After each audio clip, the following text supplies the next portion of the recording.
இந்த சந்துல பொந்துல ஒளிஞ்சிருக்கவங்க எல்லாருக்கும் சொல்லிக்கிறேன். நான் ஒரு தபா தான் சொல்லுவேன், ஒவ்வொரு தபாவும் சொல்லிட்டு இருக்கேன். ஐரா நயன்தாரா அவர்கள் எப்போவுமே அவங்களுக்குன்னு ஒரு செட் ஆஃப் படங்கள் பண்ணிக்குவாங்க. இன்னொன்று வந்து ஜென்ரலாக அந்த கமர்ஷியல் படங்கள் எல்லாமே பண்ணிக்குவாங்க. ஸோ அவங்களுக்குன்னு பண்ணக்கூடிய அந்த படங்கள் எல்லாமே கொஞ்சம் உமன் சென்ட்ரிக் மூவி. அதில் அவங்களுடைய ரோல் வந்து ரொம்ப ஸ்ட்ராங்கான அழுத்தமானதாக இருக்கும். முழுக்க முழுக்க அவங்க தான் வந்து அந்த படத்தையே வந்து ஆங்கர் பண்ணிட்டு போவாங்க அப்படின்னு சொல்லலாம். ஸோ அதே மாதிரியான விஷயம் தான் ஐரோலையும் இருந்திருக்கு. ஸோ ஐரா இந்த படத்தில் வந்து நயன்தாரா அவர்கள் வந்து அவங்க அவ்வளோ பெரிய ஒரு லேடி சூப்பர் ஸ்டார் அப்படிங்கிற மாதிரியான ஒரு ஸ்டார்டம்ல இருக்கக்கூடிய ஒரு ஆக்ட்ரஸ். அவங்க ஒரு படி கீழே இறங்கி ஸ்டெப் டவுன் பண்ணி இந்த மாதிரியான ஸ்கிரிப்ட்ஸ் அக்செப்ட் பண்ணுறதே வந்து பார்த்தீங்க அப்படின்னா உண்மையுமே பெரிய விஷயம் தான். ஸோ அந்த வகையில் நயன்தாரா அவர்களுக்கு வாழ்த்துக்கள். எப்பவுமே லேடி சூப்பர் ஸ்டார் அப்படிங்கிறப்போ அவங்க பெர்ஃபார்மன்ஸ்ல இருந்தே ஆரம்பிக்கலாம். பெர்ஃபார்மன்ஸ் உங்களுக்கு தெரியும். இதுல யமுனா எந்த அளவுக்கு நம்ம ரசிக்கிற மாதிரி இருக்கோ அதே மாதிரியான ரசிப்பு தன்மையை பவானி அப்படிங்கிற கேரக்டர்ல அவங்க நடிப்பின் மூலியமா வெளிப்படுத்தினதுனால தான் அந்த பிளாக் அண்ட் ஒயிட் போர்ஷன்ல வரக்கூடிய அந்த கேரக்டர் கூட அவ்வளோ அழகா இருந்தது அப்படின்னு சொல்ல முடியும். நெக்ஸ்ட் வந்து பாத்தீங்க அப்படின்னா கலையரசன். ஸோ கலையரசன் அவர் வந்து ஒரு அன்ரேட்டட் ஆக்டர் அப்படின்னு கூட சொல்லலாம். இதனால வந்து அவர் பண்ணக்கூடிய படங்கள்ல அவர் கொடுக்கப்பட்ட ரோல்ஸ் வந்து சரியா கொடுக்கலையோ இல்ல அவர் சரியா சூஸ் பண்ணலையோ அப்படிங்கிற மாதிரியான தாட் கூட ரைஸ் ஆச்சு. ஏன்னா இந்த படத்துல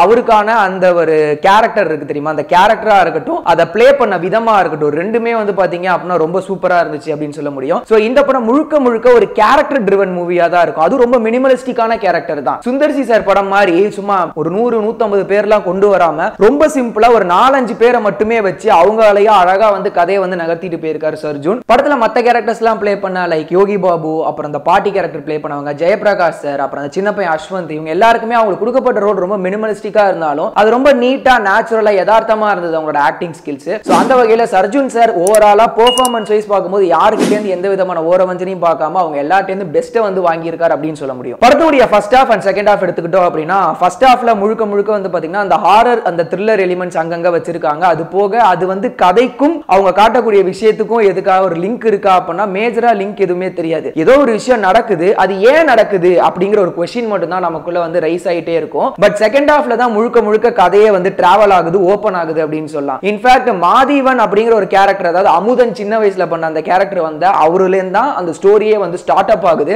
அதனுடைய கிளிம்ஸ் மட்டும் எடுத்து ஃபர்ஸ்ட் ஹாஃப்ல அங்கங்க ஸ்பில் பண்ணி விட்டுருந்தாங்க அப்படின்னா இன்னும் கொஞ்சம் நல்லா இருந்திருக்குமோ, இன்னும் கொஞ்சம் ஆடியன்ஸோட கியூரியாசிட்டியை வந்து கிள்ளி விட்ட மாதிரி இருந்திருக்குமோ அப்படிங்கிற மாதிரியான ஒரு ஃபீல் வந்து ஜெனரல் ஆடியன்ஸா எனக்கு வந்து தோணுச்சு அப்படின்னு கூட சொல்லலாம். அண்ட் இன்ஃபேக்ட் செகண்ட் ஹாஃப்ல தான் மொத்த கதையும் இருக்கிறனால அந்த செகண்ட் ஹாஃப் வந்து ரெண்டு பேருமே ஈக்குவலா ஷேர் பண்ணிக்கிறாங்க. நயன்தாரா மேமா இருக்கட்டும் இல்ல கலையரசனா இருக்கட்டும் ரெண்டு பேருக்குமே வந்து ஈக்குவலான ஸ்கிரீன் ஸ்பேஸ் இருக்கு. அது ரெண்டுமே அவங்க அழகா வந்து கேரி அவுட் பண்ணியிருக்காங்க. முக்கியமா பவானிக்கும் அமுதனுக்கும் இருக்கக்கூடிய அந்த ஒரு லவ் போர்ஷன் அதை அவங்க பிளே பண்ண விதம் எல்லாமே ரொம்ப அழகா இருந்தது அப்படின்னு சொல்லலாம். டெக்னிக்கல் வைஸ் பார்க்கும்போது சுதர்சன் ஸ்ரீனிவாசனுடைய அந்த சினிமாட்டோகிராஃபி அண்ட் சுந்தரமூர்த்தியினுடைய பின்னணி இசை இது ரெண்டு தான் வந்து ஃபர்ஸ்ட் ஹாஃப்ல நம்ம கதைக்குள்ள என்ட்ரி பண்ணலனா கூட ஓகே ஏதோ ஒரு விஷயம் நமக்கு காட்ட போறாங்க அப்படிங்கிற மாதிரியான ஒரு ஃபீல் வந்து கிரியேட் பண்ணாங்க. முக்கியமா சுதர்சன் ஸ்ரீனிவாசன் நிறைய ஏரியல் ஷாட்ஸ் இந்த படத்துல நான் பார்க்க முடிஞ்சது. அந்த ஏரியல் ஷாட்ஸ் எல்லாமே ரொம்ப பியூட்டிஃபுல்லா வந்து கேப்சரைஸ் பண்ணியிருந்தாரு.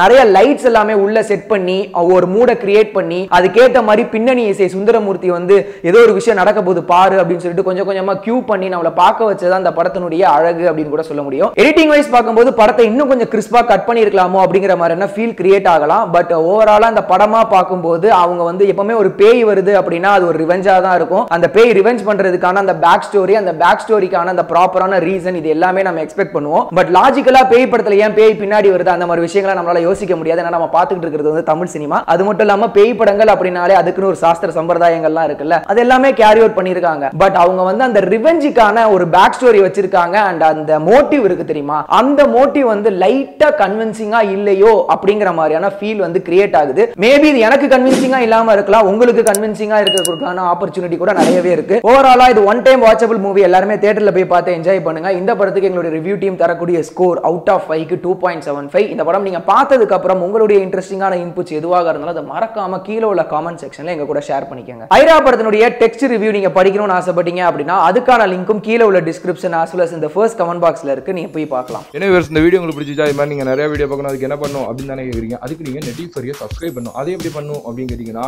நடுவில் ஒரு லோகோ கிளிக் பண்ணீங்கன்னா நெட்டி ஃபாரியா சப்ஸ்கிரைப் பண்ணலாம். ஸோ இது மாதிரி நிறைய அப்டேட்டுகளுக்கு வந்து பெல் ஐக்கானை கிளிக் பண்ணி வச்சுக்கோங்க. ஸோ இது மட்டும் இல்லாமல் லெஃப்ட் சைடில் நம்ம சிஎஸ்கேவிஸ் ஆர்ஆர் மேட்சோட டிக்கெட் புக்கிங் அப்டேட் இருக்கு. ரைட் சைடில் முனி பார்ட் 4 காஞ்சனா 3யோட ட்ரைலர் அப்டேட் இருக்கு. வீடியோ பார்க்கலாம், பார்த்து என்ஜாய் பண்ணுங்க.